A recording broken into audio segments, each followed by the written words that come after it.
A questão é que naquela época, ele dependia de transporte público para se deslocar até a universidade. E em determinado ponto do trajeto, já no fim da tarde, foi abordado por um assaltante, que estava armado com uma faca e roubou seu tablet. Tentamos consolá-lo, esperançosos de que, eventualmente, seria possível comprar um aparelho novo, porém não conseguimos colocar o plano em prática tão cedo. Foi quando algo aconteceu. Alguns dias depois, Nicholas chegou em casa com uma bolsa pequena que continha um tablet e uma quantia de US$ 2.000.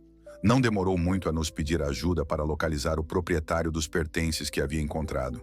Sem que precisássemos dizer uma palavra, ele já estava determinado a fazer o que era certo. Após algum esforço, descobrimos quem era o dono da bolsa e entramos em contato para lhe devolver. A gratidão do rapaz foi tamanha que se transformou em uma oferta de recompensa. Um gesto de reconhecimento pela honestidade do Nicholas. No entanto, sem relutância, ele recusou a proposta generosa e esclareceu que não buscava nenhuma forma de retribuição material por seguir os valores do reino e dedicar-se a realizar a vontade de Deus. De fato, pequenos gestos podem ter grandes repercussões. Graças a Deus e ao apoio da comunidade, Nicholas conquistou um marco histórico na eleição para vereador, um sucesso que atribuímos sobretudo ao Senhor e ao fato de seguir seus princípios, como a integridade e serviço ao próximo. Não podemos esquecer que nossas ações e ensinamentos têm um impacto profundo na formação do caráter de nossos filhos, pois transmitem a consciência acerca do que é certo e errado.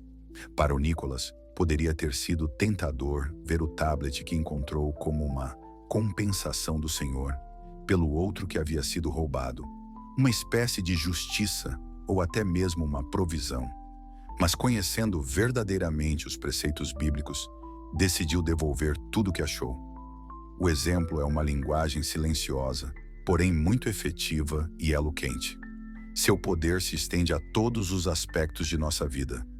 A maneira como tratamos outras pessoas, a gestão das finanças domésticas, a serenidade em momentos tensos, a devoção ao Senhor e tantas outras coisas. Cada escolha que fazemos serve como um bloco de construção ética e espiritual para nós e nossos filhos. Conscientes dessa verdade, alguns podem questionar se existe esperança para alguém que veio de uma família desestruturada. Podemos testemunhar que sim. Nasci e fui criada no Cabana do Pai Tomás, em Belo Horizonte, local invadido e ocupado por pessoas que vieram de cidades do interior em busca de uma vida melhor. Acontece que se depararam com a pobreza, desemprego e falta de acesso a recursos básicos. Em resumo, escassez de toda ordem. Com o tempo, o tráfico de drogas ocupou espaço e trouxe consigo suas mazelas. Esse ambiente hostil causou um impacto emocional significativo nas famílias que viviam por ali, e os sintomas não demoraram para se manifestar. Os homens recorriam ao uso de bebidas alcoólicas e encontravam nos bares um espaço propício à violência e prostituição. Lembro-me de assassinatos recorrentes na região e cheguei até a presenciar alguns. Havia mulheres que também bebiam e outras que faziam uso de calmantes porque, como diziam, sofriam dos nervos. A angústia alcançava também as crianças, e muitas delas apresentavam alterações de comportamento, como irritabilidade e insônia. Uma vez que essas crianças não seriam capazes de buscar refúgio em algo por conta própria, os pais eram orientados a dar-lhes medicamentos a fim de tranquilizá-las. Os profissionais de saúde prescreviam, por exemplo, o uso de Gardenal, que é indicado para tratamento de epilepsia. Naquela época, era usado também para aliviar sintomas de ansiedade. Minha mãe, com receio dos possíveis efeitos colaterais, prudentemente não aderiu à proposta quando foi prescrito também para mim. Sinto-me aliviada, pois hoje sabemos que, infelizmente, o uso a longo prazo desse medicamento oferece um alto risco de déficit cognitivo. Meu ambiente familiar era conturbado, conflituoso na maior parte do tempo e até violento. Na luta diária pela sobrevivência, o afeto ficava em segundo plano, de modo que meus irmãos e eu éramos crianças reprimidas e carentes. Na minha ingênua percepção de mundo, acreditava que existiam dois povos, aqueles que tinham recursos e aqueles que não tinham. Fazia parte deste último e não conseguia vislumbrar algo melhor. Naquela época, meu pai ainda não era cristão, e suas intervenções na nossa educação eram por vezes inadequadas. Contudo, devo honrá-lo. Hoje reconheço que ele nos educava da forma que era capaz, pois não dispunha de recursos intelectuais ou emocionais para fazer algo diferente do que fez. Antes me sentia angustiada, mas hoje compreendo que, mesmo com muitas falhas, ele soube nos proteger. Com ele, aprendi sobre o respeito, honestidade e decência. Se esse conteúdo está fazendo sentido para você, então já sabe, né? Aproveita agora para se inscrever no canal Além do Óbvio. Aqui, a gente traz reflexões profundas e conteúdos que realmente fazem a diferença no seu dia a dia.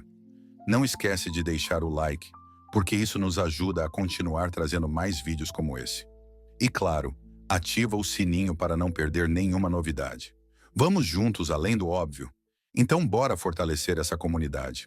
Lembro com carinho quando me ensinou, aos 7 anos, a identificar as horas em um relógio sem números, usar uma trena, fazer cálculos e tirar a prova dos 9.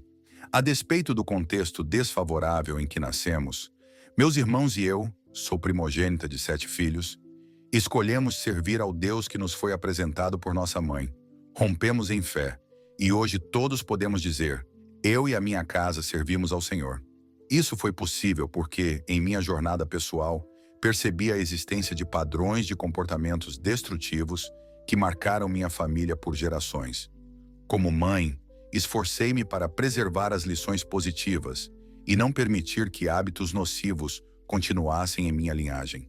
Eu me posicionei para interromper ciclos de dor e sofrimento, crendo sempre que o Senhor é um Deus de renovo e transformação.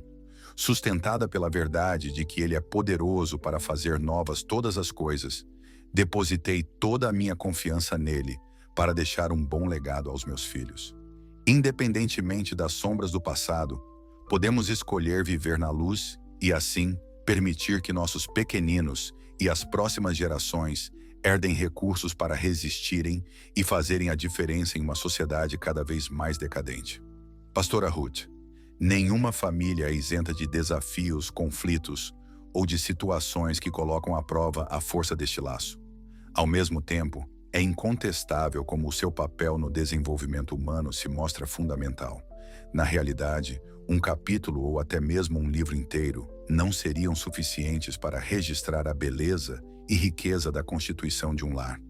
Ele representa o primeiro contexto no qual a criança aprende sobre respeito, empatia, solidariedade e fé.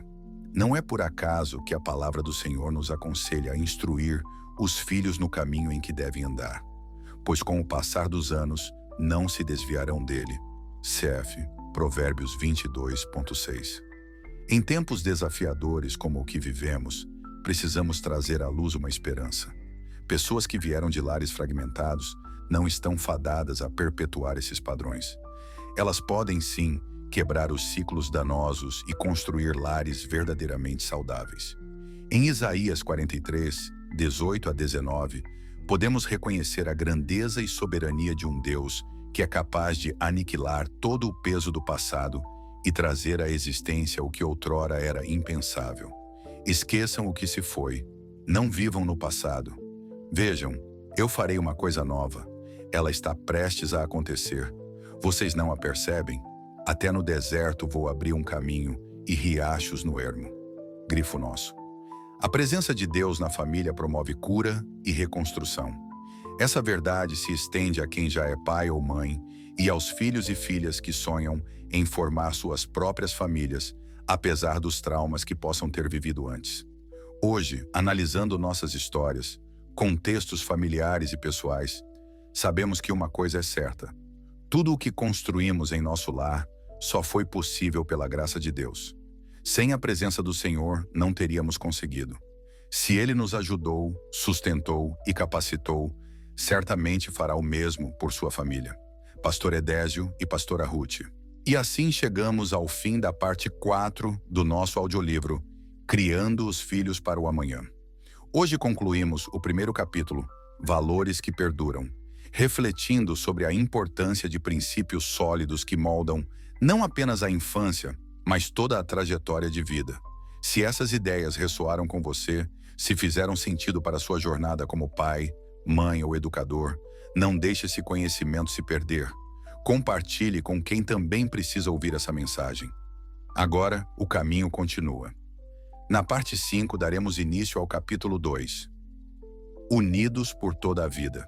Aqui, vamos mergulhar em um tema essencial: como fortalecer os laços familiares para que resistam ao tempo, desafios e mudanças. Se você quer aprender mais sobre como construir relações profundas e duradouras com seus filhos, já sabe, não perca a continuação. Antes de sair, não esqueça de fortalecer o canal. Deixe seu like, se inscreva e ative o sininho para não perder nenhuma parte do audiolivro. E para facilitar o seu acompanhamento, salve a playlist que está no link da descrição. Assim você pode ouvir tudo no seu tempo, sem perder nenhum detalhe. E se você já está ansioso para a parte 5, comenta aqui. Parte 5. Quero ver todo mundo engajado para essa próxima fase do nosso audiolivro. Nos vemos lá!